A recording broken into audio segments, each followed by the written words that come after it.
మృత్యుంజయుడా.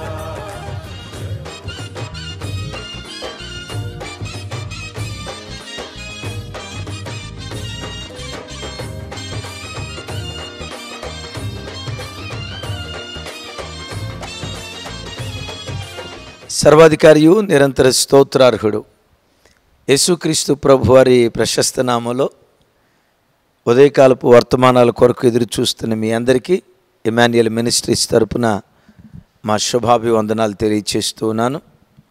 క్రీస్తునందు మాకు అత్యంత ప్రియమైన దైవజనాంగమా, కృపగల దేవుడు ఈ 2025 సంవత్సరం జనవరి 1వ తారీఖు నుండి ఏప్రిల్ నెల 30వ తారీఖు వరకు గడిచిన 4 మాసాలు మనలను సజీవులుగా కాచి కాపాడి రాకపోకలంతటిలో తన కాపుదలు అనుగ్రహించి ఆయన దయాదృష్టి మన మీద నిలిపి మరో నూతన మాసాన్ని మనకు భిక్షగా వరంగా అనుగ్రహించిన ఆ కృపగల దేవునికి సమస్త ఘనత మహిమ ప్రభావాలు కలుగునుగాక. గడిచిన 4 మాసాలు తినుటకు ఆహారం, ధరించుకొనుటకు వస్త్రం, నాసిక రంధ్రాలలో ఇంకను ఊపిరి నుంచి మన బ్రతుకు దినాలను పొడిగించి మరో నూతన మాసం మే మాసంలో అడుగుపెట్టే ధన్యకరమైన జీవితం కృపగల దేవుడు మనందరికీ దయచేసినందుకు సజీవులుగా నిలిచి ఉన్న మనం సజీవులే కదా నేను స్తుతించేది అని వ్రాయబడినట్లుగా సజీవులమై ఉన్న మనం మన బ్రతుకు కాలమంతా ప్రభువుని స్తుతిస్తూ ఆరాధించే ఆరాధికులుగా బ్రతుకుదాం. అట్టి కృప దేవుడు మనందరికీ దయచేయునుగాక. ప్రాముఖ్యంగా ఈ మే మాసంలో అనేక చోట్ల మనకు సువార్త సభలు ఉన్నాయి. మీ ప్రార్థన సహాయం కోరి చెప్తూ ఉన్నాను. రేపు ఎల్లుండి మధ్యాహ్నం వరకు నేను వైజాగ్లో ఉంటాను. 6, 7, 8 తారీఖుల్లో అమలాపురం, దానికి ముందు అవనిగడ్డ, 13, 14, 15, 16 తారీఖుల్లో మెదక్ టౌన్లో, 21, 22, 23 తారీఖుల్లో విజయవాడలో, మాసపు చివరిలో యూత్ కాన్ఫరెన్స్ ఉంది. ప్రాముఖ్యంగా 3వ తారీఖు మే నెల 3వ తారీఖు నీట్ ఎగ్జామ్ రాయబోయే పిల్లల కొరకు ప్రత్యేకమైన ప్రార్థన మందిరంలో ఉదయం 9 గంటల నుంచి జరుగుతుంది. పిల్లలు ఎగ్జామ్స్ రాసే పిల్లలను నిశ్చయంగా వారి పేరు, వారి వివరాలు లైవ్లో మాకు తెలియచేస్తే తప్పకుండా పిల్లల కొరకు ప్రార్థన చేస్తాం. నిశ్చయంగా క్రైస్తవ కుటుంబాల్లో నుండి వేలాది కొలది, లక్షలాది కొలది యవ్వన బిడ్డలను వైద్యులుగా కృపగల దేవుడు లేవనెత్తునుగాక. మంచిది. ఈ మే మాసం దేవుడు మనలను ఇమాన్యుయల్ మినిస్ట్రీస్ని ప్రేమించి ప్రతిరోజు ఉదయం ఎర్లీ మార్నింగ్ మెసేజ్ కొరకు ఎదురు చూస్తున్న ఇమాన్యుయల్ మినిస్ట్రీస్ కుటుంబ సభ్యులైన మనలను ప్రేమించి ఈ మే మాసం దేవుడు అనుగ్రహించినటువంటి వాగ్దానం చదువుదాం. చూడండి, ఏవేలు గ్రంథం 2వ అధ్యాయం 26, 27 వచనాలు. నా జనులు ఇక నెన్నటికి సిగ్గునొందరు, అప్పుడు ఇశ్రాయేలీల మధ్య ఉన్నవాడను నేనే అనియు, నేనే మీ దేవుడనైన యెహోవాననియు, నేను తప్ప ఆమేన్ మీరు తెలుసుకొందురు. నా జనులు ఇక నెన్నడు సిగ్గునొందక యుందురు. ఈ మాసం దేవుడు మనకిచ్చిన వాగ్దానం. యేసు నామం పేరిట ఈ వాగ్దానం లైవ్ చూస్తున్న ప్రతి కుటుంబంలో నా దేవుడు స్థిరపరిచి నెరవేర్చునుగాక. అంటాడు, నా జనులు ఇక నెన్నటికి సిగ్గునొందరు. ఇక నెన్నటికి అంటే గడిచిన కాలంలో ఒకవేళ నా ప్రజలు సిగ్గుపడి ఉండొచ్చు, గతంలో సిగ్గుపడ్డారేమో, కానీ ఇక మీదట మరెన్నటికీ నా జనులు సిగ్గునొందరు. ప్రభు చేస్తున్నటువంటి వాగ్దానం. గడిచిన 4 మాసాల్లో తమ్ముడా చెల్లి, అనేక విషయాల్లో ఒకవేళ నువ్వు సిగ్గుపడ్డావేమో. ఆర్థిక విషయాల్లో, ఆరోగ్య విషయాల్లో, ఆత్మీయ విషయాల్లో, కుటుంబ ఆర్థిక విషయాల్లో, ఇంకా రకరకాల విషయాల్లో సిగ్గుపడి అవమానంతో తలదించుకొని నలుగురి మధ్యలో తలెత్తుకోలేక సిగ్గును అనుభవిస్తూ గడిచిన దినాలు భారంగా నడుస్తూ వచ్చాయేమో. 4 మాసాలు ఏ రంగంలో చూసినా అవమానం, సిగ్గు, ఎగతాళి, తిరస్కారం, తృణీకారం, అపహాస్యపు మాటలు, వీటి మధ్యే ఈ 4 నెలలు నీ జీవిత యాత్ర కొనసాగిందేమో. ఈరోజు నా ప్రభు నీతో సత్యప్రమాణం చేస్తూ ఉన్నాడు. నా జనులు ఇక నెన్నటికి సిగ్గునొందరు. ఆమేన్. నిజమే. నీవు ఆరాధించే నీ దేవుడు నిన్ను సిగ్గుకు అప్పగించేవాడు కాదు. ఎన్నటికీ అవమానానికి నిన్ను అప్పగించే దేవుడు కాదు. భక్తుడైన దావీదు గారు అంటారు, నీ కొరకు కనిపెట్టుకుని వారిలో ఎవ్వడు సిగ్గునొందడు అనని. రాగలి ఈ మే మాసమంతా ఆర్థిక విషయాల్లో, కుటుంబ విషయాల్లో, పిల్లల విషయాల్లో, చదువుల విషయాల్లో, వివాహ విషయంలో, ప్రార్థనా విషయంలో, ఆధ్యాత్మిక విషయంలో తలెత్తుకుని తిరిగే దివ్యమైన దినాలు కృపగల దేవుడు యేసు నామం పేరిట నీకు అనుగ్రహించునుగాక. అయితే ఓ మాట, ఎవరు సిగ్గుపడరు? ఇక నెన్నటికి నా జనులు సిగ్గునొందరు అంటాడు. ఈ వాక్యం వింటున్న తమ్ముడు, చెల్లి, నీ ఆధ్యాత్మిక జీవితంలో దేవుని జనాంగంగా నీవు మార్చబడితే, దేవుని సొత్తైన ప్రజలుగా మనం మార్చబడితే, దేవుని సొత్తైన దైవ జనాంగాన్ని దేవుడు సిగ్గునొందనివ్వడు. ఎందుకో తెలుసా? నీ సిగ్గును తన సిగ్గుగా ఎంచేవాడు, నీ ఓటమిని తన ఓటమిగా ఎంచేవాడు, నీ అవమానాన్ని, నీ తిరస్కారాన్ని తన తిరస్కారంగా ఎంచేవాడు. ఈ దేవుడు ఎవరో తెలుసా? నీ గెలుపును తన గెలుపుగా ఎంచేవాడు. నీవు తలెత్తుకుంటే ఆయన తలెత్తుకున్నట్లుగా విజయోత్సవంతో ఊరేగించబడే దేవుడు నీ దేవుడు. యేసయ్యకు మహిమ కలుగునుగాక.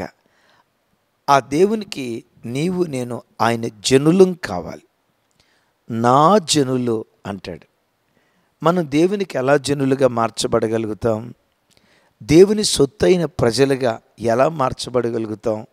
నా 4 అనుభవాలు చెప్తాను. ఒకటి, విశ్వాసం ద్వారా. రైట్? ఎవరైతే యేసుక్రీస్తు నా దేవుడు అని నమ్మి ఆయన కార్చిన పవిత్రమైన రక్తధారలతో కడగబడతారో, ఆయన యందు విశ్వాసం ఉంచిన ప్రతి బిడ్డ ఎవరి యందు?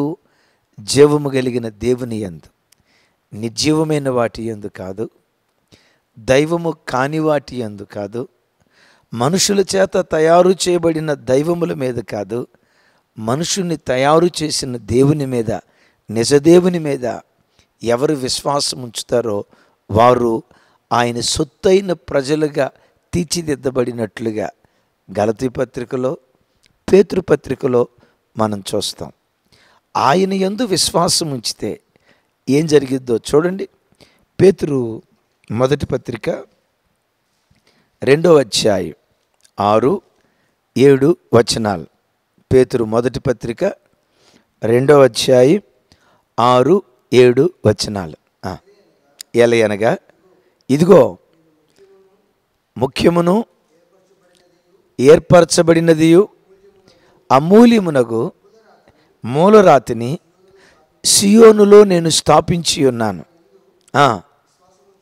దాని యందు విశ్వాసముంచువాడు ఏ మాత్రము సిగ్గుపడడు.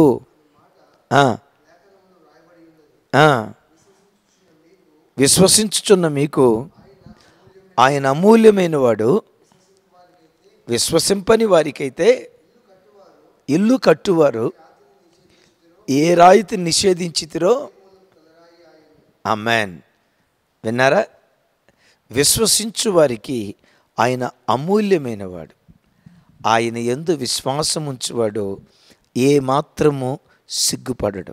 తమ్ముడు, చెల్లి, గుండె లోతుల్లో నుంచి విశ్వసించు. ఈ మే మాసం నుండి సిగ్గుపడే దినాలు దేవుడు నాకివ్వడో, అవమానకరమైన దినాలు దేవుడు నాకివ్వడో.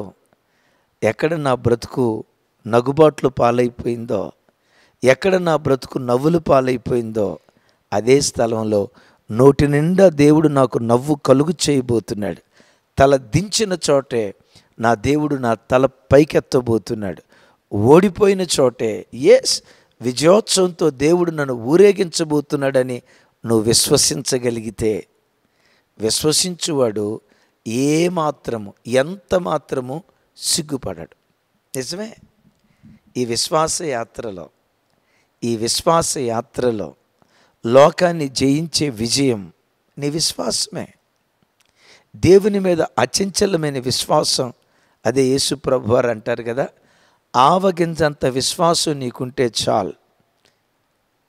కొండను ఎత్తబడి సముద్రంలో వేయబడమంటే, సముద్రంలో పడమంటే అది పడిపోతుంది. ఎంత విశ్వాసం? ఆవగింజ. తమ్ముడు, చెల్లి, నేను అడుగుతా, ఆవగింజ అంత విశ్వాసం మనకు లేదా? మీరు అంటారు, ఆవగింజ ఏంటన్నా, టన్నులు ఉందన్నా అని. ఆవగింజ అంత ఉండదా? ఎందుకు ఆవగింజ అన్నారో తెలుసా? గుమ్మడికాయ ఎంత అల్లా, పుచ్చకాయ ఎంత అల్లా, ఆవగింజ ఎందుకు అన్నాడు చెప్తా. రెండు విచిత్రమైన మాటలు. ఇప్పుడు గుమ్మడికాయ ఉంది, అంత ఎత్తేసి వదిలేసాం గుమ్మడికాయని. గుమ్మడికాయ ఏమైపోద్ది? బ్రద్దలైపోద్ది, పగిలిపోద్ది. పుచ్చకాయ అట్లా ఎగరేసి పడేసాం అంటారు కదా కొన్నిసార్లు. కోపం వచ్చినప్పుడు, రై నీ తలకాయ పుచ్చకాయ అంటారు చూసారా? పుచ్చకాయ పగిలినట్టు పగిలిద్దిరా అంటారు చూసారా? నిజమే, పుచ్చకాయ పగిలిపోద్ది. నేనంట అదే ఆవగింజను తీసుకొని అట్లా ఎగరేసి పడేయండి, ఆవగింజ కూడా పగిలిద్దా? బ్రద్దలైద్దా? బ్రద్దలు.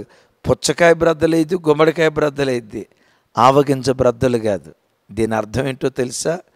బ్రద్దలు కాని విశ్వాసం దేవుని పట్ల నువ్వు కలిగి బ్రతకాలి. కొన్నిసార్లు ప్రతికూల పరిస్థితులు వస్తాయి, దేవుడు నిన్ను సిగ్గుకు అప్పగించాడేమో అన్నట్లుగా అనిపిస్తాయి. కానీ ఈ దేవుడు నిన్ను సిగ్గుపరిచే దేవుడు కాదు అన్న సంగతి. బ్రద్దలు కాని విశ్వాసం అదే ఆవగింజ విశ్వాసం. యేసు నామం పేరిట బ్రద్దలు కాని ఆ స్థిర విశ్వాసం నువ్వు కలిగి బ్రతుకుదువుగాక. నా జనులు ఇకనెన్నడూ సిగ్గునొందరు. ఆవగింజ ఇంకో విచిత్రం చెప్తాను. కూర వండేటప్పుడు కూరలో ఆవాలు వేస్తారు కదా, ఆవాలతో పాటు కూరగాయ దినుసులు, ఆకుకూరలు వేస్తారు కదా. ఓ అర్ధగంట గంట నూనెలో ఏగి నీళ్ళలో ఉడికిన తర్వాత టమాటా రూపాన్ని కోల్పోతుంది, చికెన్ ముక్క రూపాన్ని కోల్పోతుంది, మాంసం ముక్క రూపాన్ని కోల్పోతుంది. చూడండి, వంటలో వేసిన ప్రతిదీ రూపాన్ని కోల్పోతుంది. ఆవాలు ఉంటాయి చూసారా? గంటసేపు ఉడికిన తర్వాత కూడా ఆ ఆవాలు ఉడికిన కూరలో చూస్తే ఆ రౌండ్ షేప్ మారదు.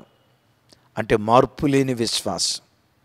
సైతాన్ అంటాడు, అయిపోయిందమ్మా నీ పనే, ఎంత ప్రార్థన చేసినా నీ బ్రతికింతే, ఎదుగు బొదుగు లేని జీవితం, ఇంతే నీ జీవితం అని వాడు అన్నప్పుడు, నా శత్రువా, నా మీద నువ్వు అతిశయపడద్దు.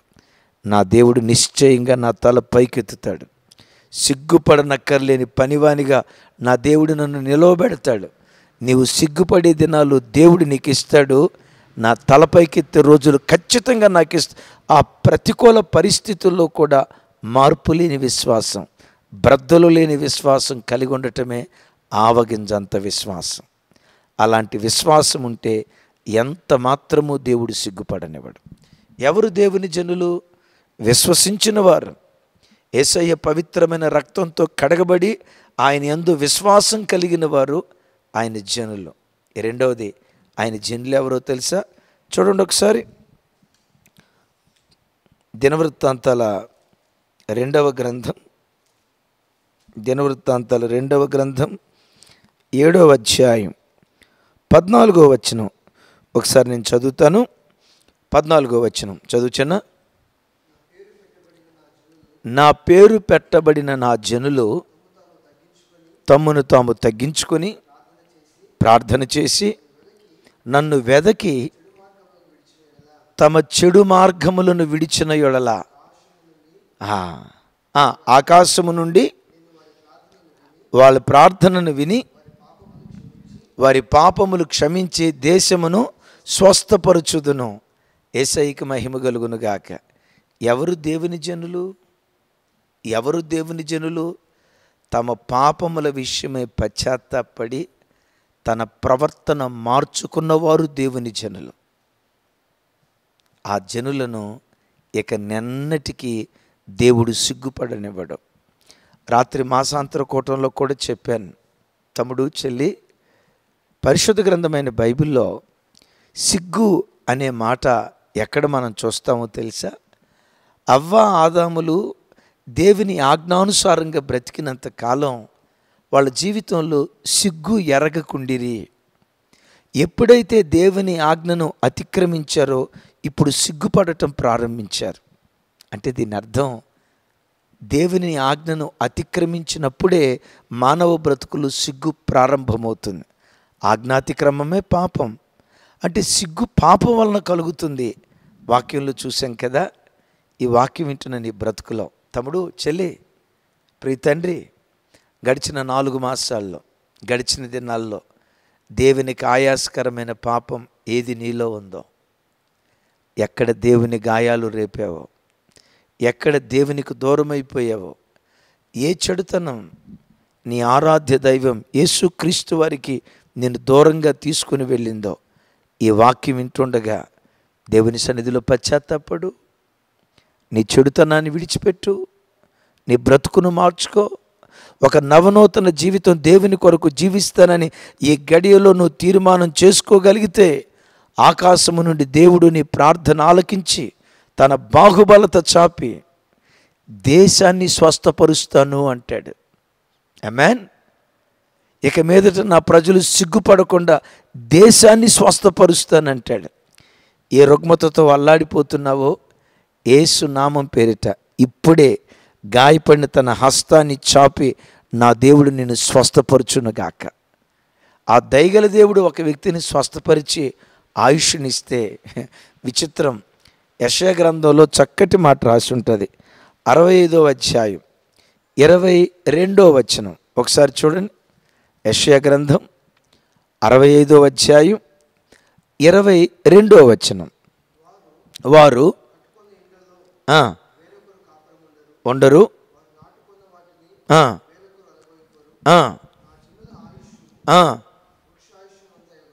ఆమేన్. విన్నారా? వారు కట్టుకున్న గృహాలలో వేరొకరు కాపురం ఉండరు, వారి నాటుకున్న వాటిని వేరొకరు అనుభవించరు. తమ్ముడు, నీ చేతుల కష్టార్జితం గడిచిన 4 మాసాలు వడ్డీ వ్యాపారస్తులు తిన్నారా? నీ చేతుల కష్టార్జితం హాస్పిటల్ వాళ్ళు తిన్నారా? నీ చేతుల కష్టార్జితం మెడికల్ షాపులు తిన్నారా? నీ చేతుల కష్టార్జితం బంధువులే రాబంధులై నీ కష్టార్జితాన్ని దోచుకున్నారా? సిల్లి సంచిలో వేసుకున్న డబ్బులాగా గడిచిన 4 మాసాలు నీ కష్టార్జితం మారిపోయిందా? నువ్వు పశ్చాత్తాపడి ప్రార్థన చేస్తుండగా నిశ్చయముగా నీ చేతుల కష్టార్జితం నీవే అనుభవించేటట్లుగా నా దేవుడు కార్యం చేయునుగాక.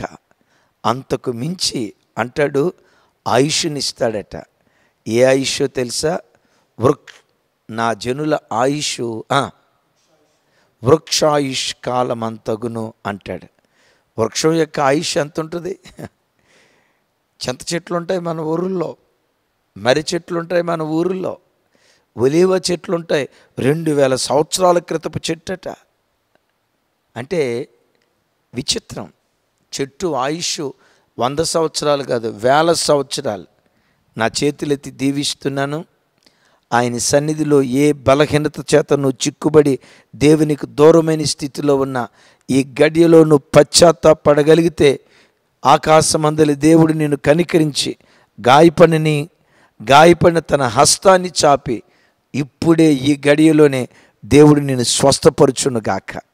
మే మాసమంతా లేడి పిల్లవలే గంతులు వేస్తూ ఉత్సాహంగా పనిచేసుకునే కృప, ఆరోగ్యం వరంగా దేవుడు నీకు అనుగ్రహించునుగాక. అయితే మనం ఆయన జనులం కావాలి.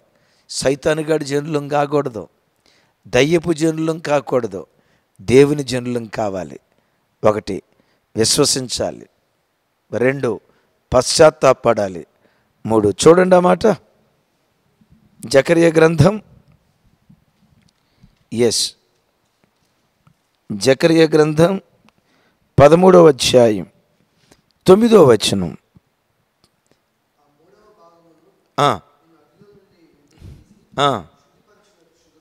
Okay okay. వారు నా నామమును బట్టి మొరపెట్టగా వారి మొరను ఆలకింతును. వీరు నా జనులని, అబ్బా ఏమన్నాడు? వీరు నా జనులని నేను చెప్పుదును. ఎప్పుడు చెప్తానన్నాడు ఇజ్రాయేలు? గొర్రెలు పెట్టి నిద్రపోయేటప్పుడా? ఎప్పుడు చెప్తానన్నాడు? ఆవలిస్తా ప్రార్థన చేసినప్పుడా?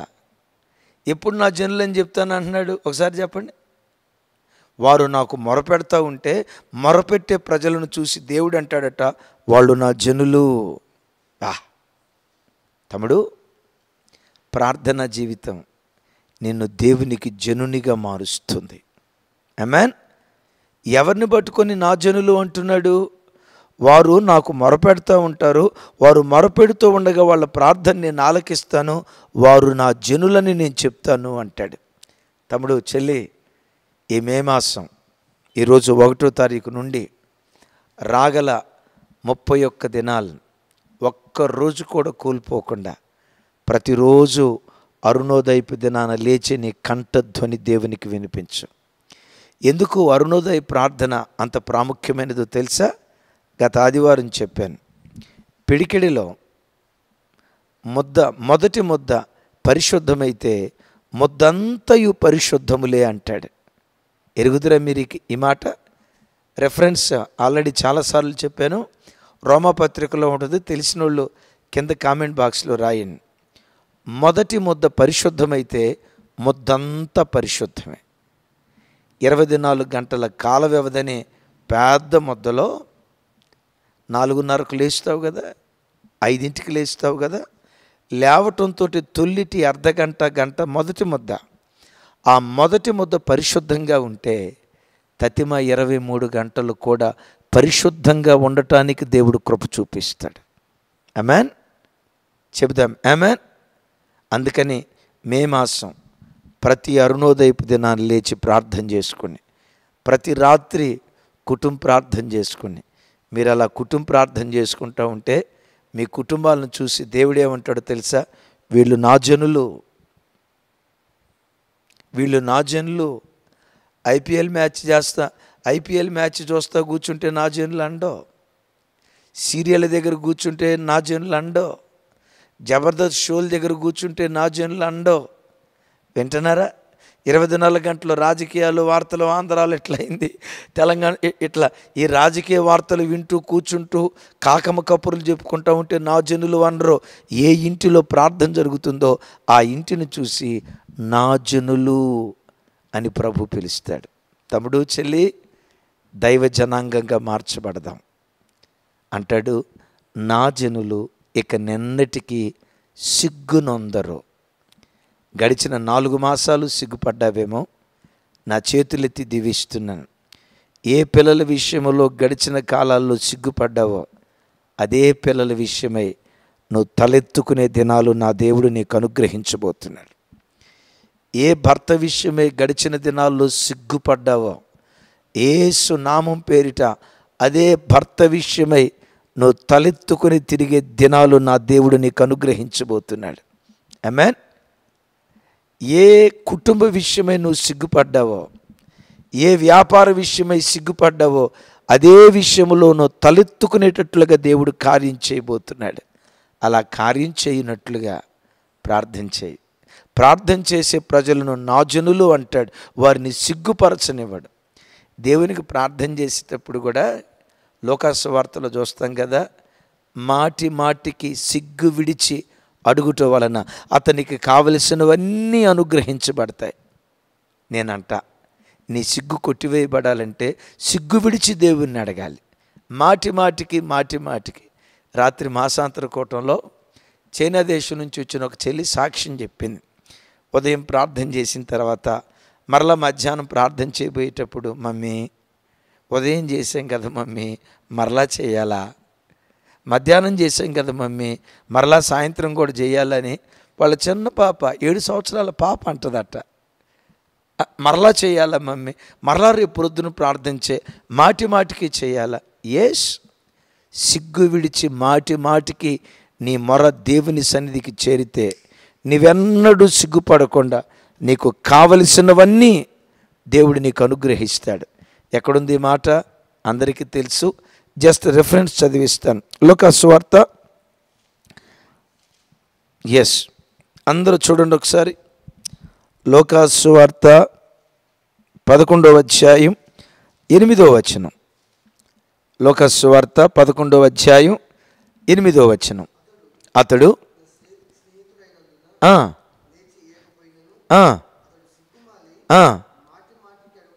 సిగ్గుమాలి మాటికి అడుగుట వలనైనను ఏమేమి ఇచ్చాడు? కావలసినవన్నీ. ఎట్లా అడిగాడట? సిగ్గు విడిచి మాటికి. తమ్ముడు, సిగ్గు విడిచి. అయినా నీ దేవుని దగ్గర నీకు సిగ్గు ఎందుకు? ఎవడో మనిషి దగ్గరికి వెళ్ళటానికి సిగ్గుపడాలా? నీ దేవుని దగ్గరికి వెళ్ళటానికి నీకు సిగ్గెందుకు? ఇక్కడ మనం చూస్తాం, సిగ్గు విడిచి మాటికి అడుగుట వలన అతనికి కావలసినవన్నీ అనుగ్రహించును కదా అంటాడు కదా. ఈ మే మాసం అంతా పదే ప్రార్థన చేయి. యేసు నామం పేరిట నీకు కావలసినవన్నీ నా దేవుడు అనుగ్రహించునుగాక. సిగ్గుపడనక్కర్లేని దినాలుగా రాగల మే మాసం అంతా నిన్ను, నీ కుటుంబాన్ని, నీ సంఘాన్ని, నీ పిల్లలను నా దేవుడు దీవించునుగాక. మీ కొరకు చిన్న ప్రార్థన చేస్తాను. దయతో అందరూ కళ్ళు మూసుకోనండి. ప్రార్థన, అందరూ ప్రార్థనలు ఏకీభవించండి. మే మాసం నేను సిగ్గుపడకూడదయ్యా, ఏ రంగంలో కూడా నేను అవమానపరచబడకూడదయ్యా. నా తల పైకి ఎత్తబడాలి. ఎత్తబడేటట్లుగా దేవా నన్ను కనికరించని ప్రార్థన చేస్తుండగా ప్రార్థనలు ఏకీభవించండి.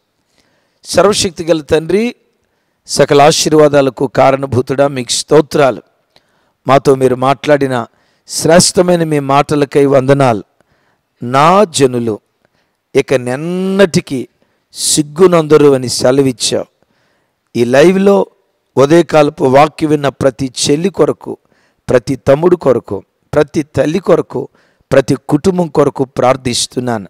గడిచిన 4 మాసాల్లో సిగ్గు నొందేరేమో, ఆ సిగ్గు కొట్టివేయబడి నిందకు ప్రతిగా 2 ఘనత ఈ మాసం నీ ప్రజలకు మీరు అనుగ్రహించుదురుగాక. ఈ ప్రజలు నీ ప్రజలయ్యా, నీ జనులయ్యా, నీ పేరు పెట్టబడిన ప్రజలయ్యా, నీ పేరు పెట్టబడిన ప్రజలయ్యా. అవును, క్రైస్తవులనే పేరు మాకు పెట్టబడిందయ్యా. సమాజం మమ్మను చూసి మాట్లాడుతుందయ్యా. అయ్యా, నీ పేరు పెట్టబడిన నీ ప్రజలను నీవు సిగ్గుపడనివ్వవు కదయ్యా. సిగ్గుపడనివ్వని దేవుడవు కదయ్యా. యేసు నామం పేరిట తల దించిన చోటే ఈ ప్రజల తలలు మీరు పైకెత్తుదురుగాక. అవమానం పొందిన చోటే ఆశీర్వదించుదురుగాక. నా చేతులెత్తి ఒక్కొక్క బిడ్డను దీవిస్తూ ఉన్నాను. యేసు నామం పేరిట ఈ మే మాసమంతా విజయోత్సవంతో నీ ప్రజలను ఊరేగించుదురుగాక.